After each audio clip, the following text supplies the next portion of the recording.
Voy a empezar a grabar a partir de este momento. Les voy a mostrar la diapositiva en la que está lo que vamos a hablar el día de hoy, que es el origen de la filosofía antigua y es la clase número 1 de filosofía. ¿Listo? Aquí quiero que miramos la competencia, lo que vamos a aprender en la clase de hoy. Valentina Mora, por favor, ¿estás viendo mi pantalla? ¿Puedes leer la competencia? Comprende y reconoce el contexto político, social y cultural donde se desarrolla la filosofía antigua. Ok, y el objetivo de la clase es... Contextualizar social y políticamente al estudiante en el lugar donde proviene la filosofía. Ok, necesitamos ubicarnos un poco más en el origen de la filosofía. Santiago Carranza, ¿estás viendo este mapa conceptual? Sí. Ok, tú me estabas pidiendo un modelo de lo que podrían hacer para la lectura, ¿cierto? Entonces, aquí les estoy mostrando un modelo sencillo, ¿sí? De la información que nos puede guiar en la clase de la lectura. Acá está el nombre de lo que vamos a trabajar hoy, que es filosofía antigua. Ya te borramos esto que me quedó acá. El nombre es filosofía antigua, el marco histórico, el contexto geográfico y político en Grecia, la situación sociocultural, las condiciones socioeconómicas. Estos son los 4 aspectos fundamentales que vamos a trabajar en la guía de hoy, ¿cierto? Aquí tenemos el referente para empezar ya en términos generales a ingresar en cada una de las partes de la guía como tal.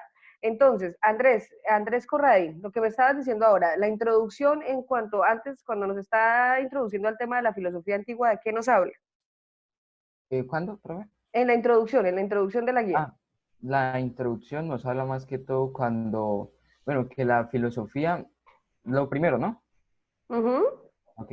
Que la filosofía también tiene acontecimientos o historia como nosotros los humanos y también que esta cada vez va evolucionando y que en cada época se van haciendo como intrigas o interrogantes más grandes Interrogantes. Con diferentes autores, épocas y ya. Ok, perfecto. Cristian. Profe, a mí algo que me parece muy importante del principio es que habla que la filosofía es como nosotros, que en nuestro entorno o los acontecimientos que suceden a nuestro alrededor nos definen. Por ejemplo, un caso sería un niño que nace en un entorno de violencia, pues con el tiempo eso lo llega a definir y llega a ser violento, ¿no? Entonces a eso se refiere la, la filosofía. Las cuestiones que hayan en ese entonces, pues definen en realidad lo que es la filosofía. Ahí nombran que, por ejemplo, dos preguntas que se hablan del mundo y de la religión. Ok, Entonces, pero espérame, eso es más adelante. Aquí en el marco histórico nos hablan de la etapa prefilosófica y de la etapa filosófica. Esteban García, ¿en qué se diferencia esa etapa prefilosófica de esa etapa filosófica? Sí, la etapa prefilosófica sería como lo que data del siglo 7 antes de Cristo hacia atrás. O sea, era como una sociedad así agricultura, la cual era por aristocracia y ahí los nobles eran los que tenían el mayor poder. Se tenían como que se sacaba el linaje, el éxito y la fama Espérame, pero antes de que hablemos del contexto, eso pertenece un poco al contexto geográfico. Cuando hablo de prefilosófico, ¿a qué me refiero? antes del pensamiento que surgió. Antes del surgimiento del pensamiento. ¿Y cómo era ese pensamiento? El prefilosófico, Sí.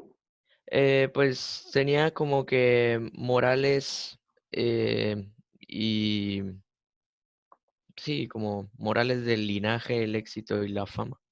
Ok, y cuando Y hablamos de la etapa filosófica, Dana Lucía Corredor, ¿de qué estamos hablando? Pues esta etapa ya es del siglo 7 al 6 y dice que tuvo un empuje del comercio, que apareció la moneda, se desarrolló la navegación y como que también empezó a surgir una nueva interpretación del universo y se empezó a criticar el contenido de los mitos por la falta de racionalidad o porque no podía explicar todas las cosas.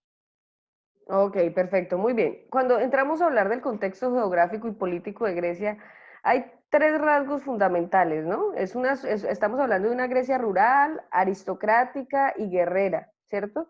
¿Por qué? ¿En qué consiste eso, Sofía? Sofía Cero. Pues principalmente porque las comunidades estaban aisladas y pues subsistían por la agricultura.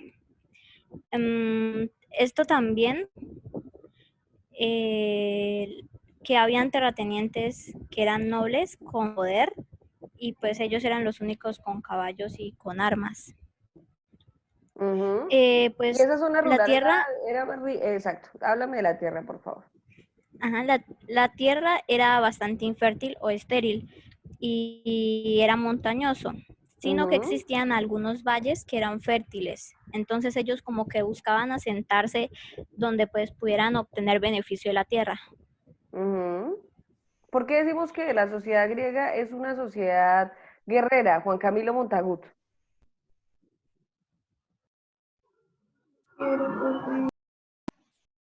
Juan Camilo, Juan Camilo Montagut.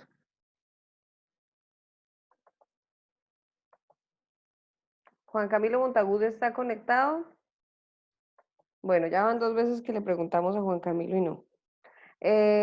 Por favor, ¿por qué decimos que es una sociedad guerrera, Manuela Mora? Porque ellos como que ellos luchaban contra pues, diferentes guerras para poder tener estas valles fértiles en donde, porque eran como muy pocos, y pues como se unían tan pocas personas en una comunidad para poder hallar un lugar en donde subsistir. Bueno, Isabela Núñez, dime.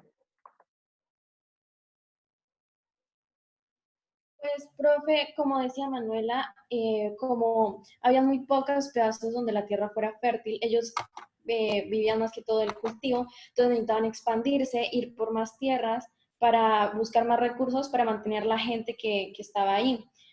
Y no podían, pues ellos a veces se dedicaban a la navegación y así fueron fundando más colonias y pues yendo por más partes del territorio. Ok, por favor, chicos, les pido que mantengan encendida la cámara. Quiero estar viéndolos en la participación. Santiago Carranza, ¿me puedes decir a qué se refiere en el contexto geográfico con el tema de las colonias en Grecia?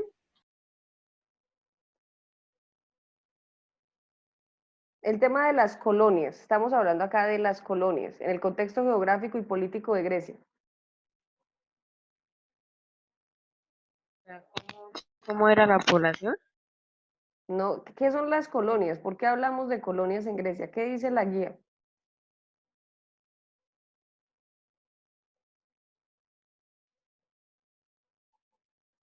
Santiago, ¿leíste la guía? Sí, profe, yo sí la leí, Bueno, entonces cuéntame qué pero dice yo de no las vi nada de colonias. colonias. Sí, habla de colonias. Estoy hablándote del contexto geográfico y político de Grecia. ¿Y qué pasa con las colonias? Bueno, Luisa estaba levantando la mano. Luisa, por favor.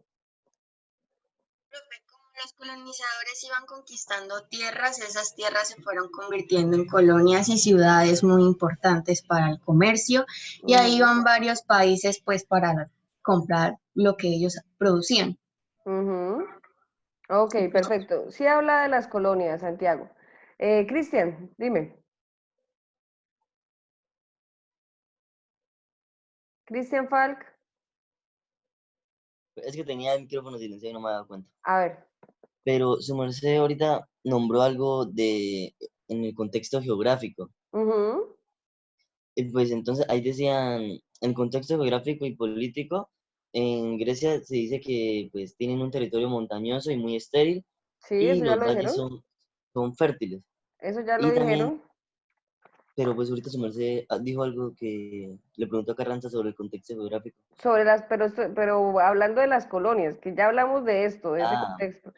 Entonces, que por favor, ¿por qué las colonias? Y eso de que sea terrenos infértiles, ¿qué tiene que ver con la existencia de las colonias, Cristian? Porque eso tiene que ver, por supuesto, con que existan las colonias.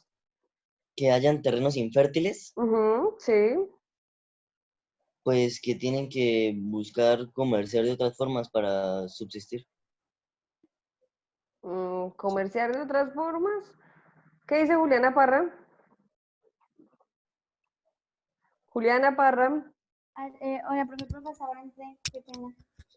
Por favor, Es que me reinició contextualicémonos. el Estamos computador. hablando del contexto geográfico y político de Grecia y de las colonias. Vamos, mientras que te ubicas, Isabela Calderón, por favor.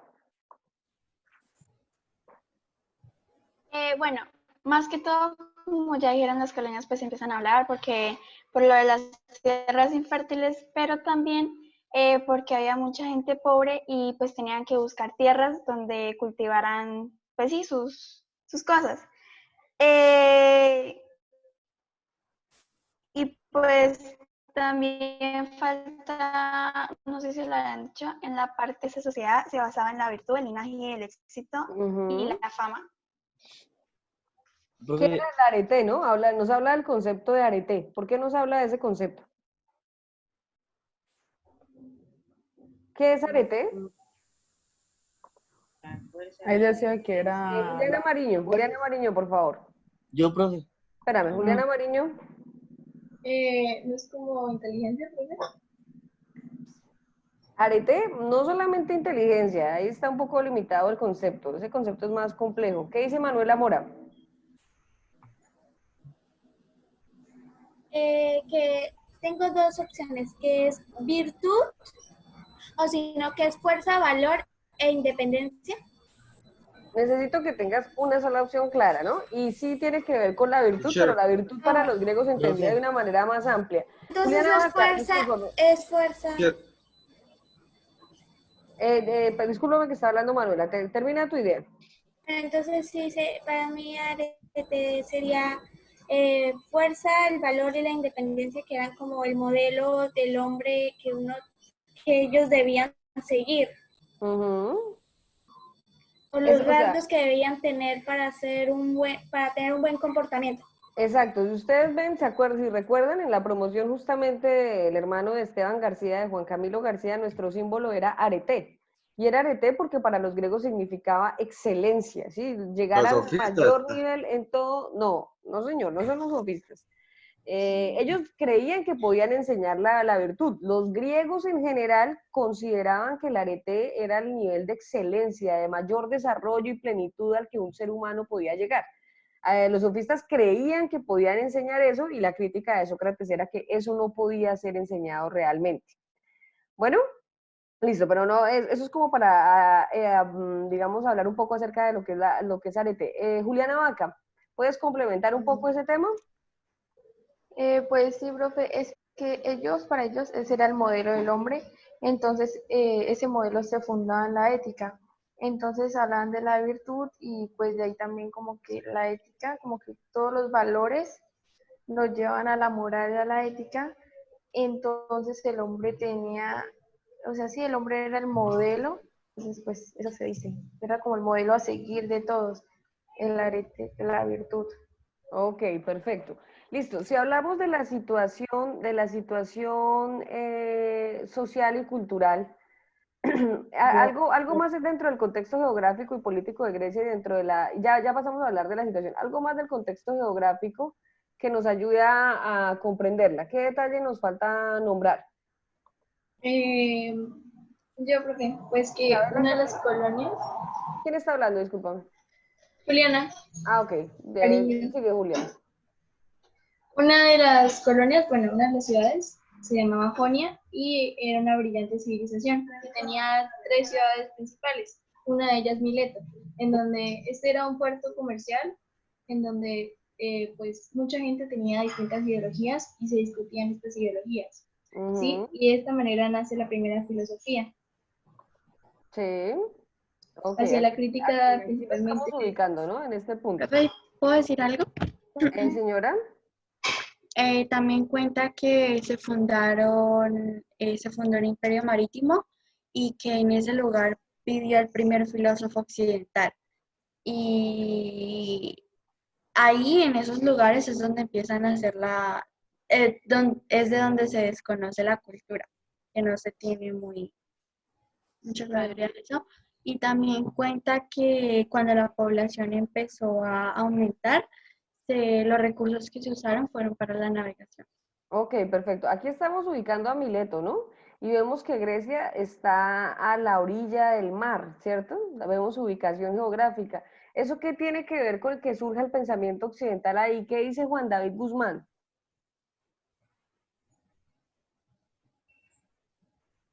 Aquí la vemos particularmente con las, y aquí estamos viendo su ubicación en este mapa, ¿no? ¿Por qué surge ahí el pensamiento racional occidental? ¿Qué tiene que ver el hecho de que tenga contacto con el mar, de que esté en este lugar? ¿Qué puedes decir tú? Mira, aquí hacia acá, ¿qué país está acá? Turquía. Eso es Turquía. Entonces, en este momento, aquí quiere decir que tiene, va a tener contacto con Egipto, va a tener contacto con Oriente, ¿cierto? Va a tener contacto con Occidente, está situado en un lugar muy particular. Entonces, ¿qué tiene que ver el hecho de que esté en el mar para que surja el pensamiento racional occidental? Juan David Guzmán, ¿qué dice? Yo creo que por la navegación, puede ser porque podían navegar fácilmente. ¿Y qué genera la navegación en el pensamiento? ¿Qué tiene que ver la navegación con el pensamiento? Que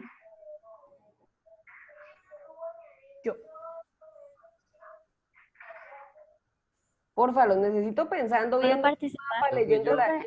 ¿Puedo Isabela participar, Núñez, por profe? favor, Isabela Núñez. Pues, profe, como Juliana Mariño lo había dicho, al estar como en el mar, era un puerto donde mucha gente se reunía y como daban sus pensamientos, criticaban cosas y pues se fue desarrollando esa idea de la crítica que fue la que inició lo del pensamiento racional. Claro, llegaba gente de otras culturas, no eran los mismos, ¿no? Sino llegaban de un lado, llegaban de una civilización, de otra, se encontraban, veían cosas que les parecían extrañas y ese choque de ideas obviamente se fue gestando una transformación, porque no solamente cuando hay movilidad de comercio y está el mar, no solamente está el dinero y demás en ese momento, sino que estamos hablando de, no solamente hay intercambios económicos, sino que estamos también hablando de intercambios de pensamiento. Si uno se queda encerrado y no mira hacia otro lado y no conoce a otras personas, ¿va a pensar de una manera distinta? No. Por eso es que necesitamos del viaje, por eso es que necesitamos indagar otras culturas, ¿no? Porque si no yo me quedo con la visión del mundo que a mí me enseñaron y no miro otra cosa, ¿sí? Y eso es lo importante de esta zona, de lo que está ocurriendo en Grecia en este momento. Bueno, aquí hay otro aspecto que quisiera que miráramos y es un aspecto fundamental que es la situación social y cultural de Grecia en este momento. Y vamos a hablar en este caso de Homero y Hesíodo. ¿Qué tiene que ver Homero y Hesíodo en el pensamiento griego según lo que dice la guía? Ana Cuesta.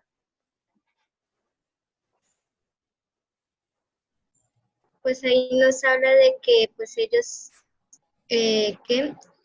como que en esas épocas eran importantes, ellos hacían poemas en el cual se reflejaban las creencias de los griegos y como la interpretación de ellos a los dioses también. Entonces, porque en esa época la sociedad carecía, o sea, no tenía como libros sagrados un sistema como organizado de educación. Entonces, pues ellos como, entonces ahí decía que lo de los libros hacía como más fácil la crítica para Homero y Hesíodo. ¿Cómo ¿Puedo así? decir No algo, entiendo, teacher? no entiendo lo que estás diciendo, Ana. ¿Cómo así que para los libros se hacía más fácil la crítica para Homero y Hesíodo? No.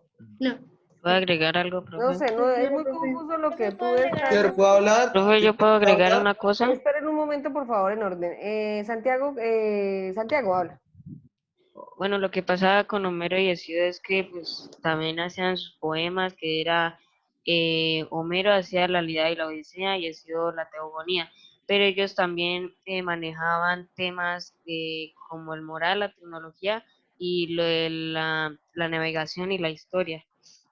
Y bueno, los poemas que ellos realizaban no eran poemas tales, no normales, sino que hacían más o menos como a la creencia a los griegos. ¿Cómo así la Y, creencia de los griegos? No entiendo. o sea, la creencia a la cultura griega y también de sus dioses. Ok, hablaban acerca de sus dioses. Robinson.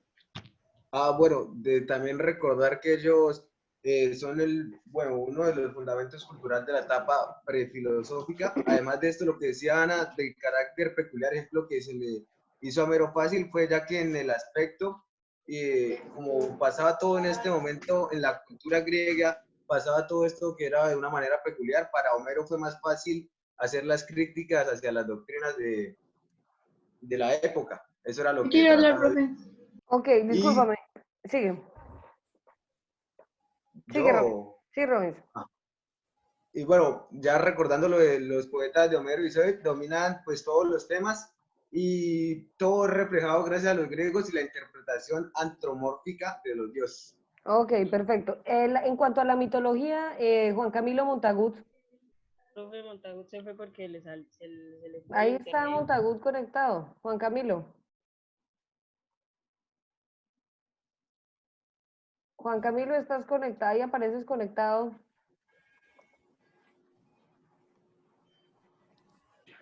Bueno, Sara, Sara Jimena, háblame de la mitología. Pero te puedo. Sara Jimena ya me va a hablar de la mitología. Bueno, hay cuenta que en la mitología querían como tratar de explicar todas las cosas. Y dice que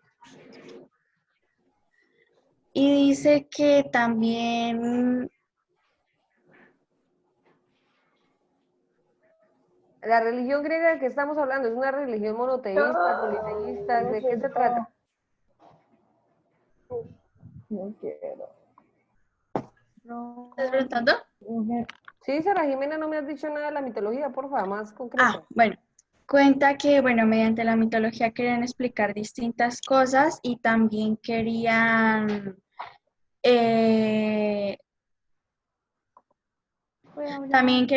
decir las influencias religiosas y también la explicación de la filosofía. Muy floja esa explicación de mitología. Sofía, Profe. ¿Puedo? Sofía, Teacher, ¿puedo? Sofía Cero, por favor. ¿No me escuchas, Sofía Cero? Es que se me escuchaba entrecortado, pero ya te participo. Es que mira, a partir de la teogonía que escribió Hesíodo, me parece que yo leí, Sí. y Zeus era un dios supremo. Pero sin embargo, él tenía un comportamiento de aristocracia, de robos, de engaños, de adulterios. Y pues a partir de esto, ellos consideraban inmoral esto, el pueblo griego. También lo que trataba de explicar mi compañera era que ellos tenían una amplia mitología con la que trataban de explicarlo todo, aunque no tenían ciencia. También la religión era insuficiente y pues esto, como ya los han venido diciendo, permitió el pensamiento racional. Y pues en este pensamiento racional influyeron la cultura egipcia y la babilónica. Y pues así a partir del siglo VI se empezaron a desechar los mitos. Okay. Y pues ellos... Espérame, ya necesito ahorita que hay algo importante, ¿no? Es diferente, va a ser muy diferente la concepción religiosa de los griegos a la que nosotros tenemos, ¿no? Partiendo de que es politeísta, creen en muchos dioses y los dioses tienen mucha relación con los humanos, a diferencia de pues, la idea de nuestro Dios, que es un Dios completamente distinto al ser humano como tal. Eso es importante que lo tengan en cuenta. Vamos a terminar de ver los condicionamientos socioeconómicos, sin embargo les quiero dar la directriz para los últimos, ahorita cuando nos desconectemos porque nos quedan 4 minuticos, necesito que ustedes vayan trabajando en la guía, ¿sí? Durante la guía número 3 la vamos a desarrollar en el tiempo asincrónico, entonces ahorita desde las 10:30, desde que nos desconectemos hasta las 10:40, por favor, van a estar trabajando en el desarrollo de la guía número 3. ¿Listo? Pero sí, yo me vuelvo a conectar, pero ustedes lo que van a estar es desarrollando la guía, ¿cierto? Yo estoy conectada, si tienen inquietudes, pues me pueden decir y demás, nos conectamos nuevamente. Pero a las 10, a las 11 en punto, por favor, vamos a estar conectados todos para hacer el cierre de la clase y terminar de hablar acerca de los aspectos económicos que nos quedan pendientes. Y para el próximo día 4, hacemos la lectura de, para el próximo día 5 hacemos la lectura de la guía número 4. ¿Listo? Profe, ¿cuándo entregamos la guía realizada? La guía realizada, pues ahorita cuando nos reunamos a los 10 minutos, entonces vamos, espero que ya esté terminada la mayor parte de la guía. Sin embargo, hacemos un sondeo si ya alcanzaron a terminarla durante este tiempo que van a tener para desarrollar. ¿Listo? Que es esta media horita.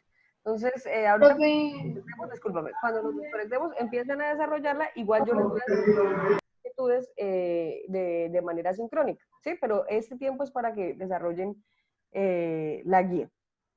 Señora.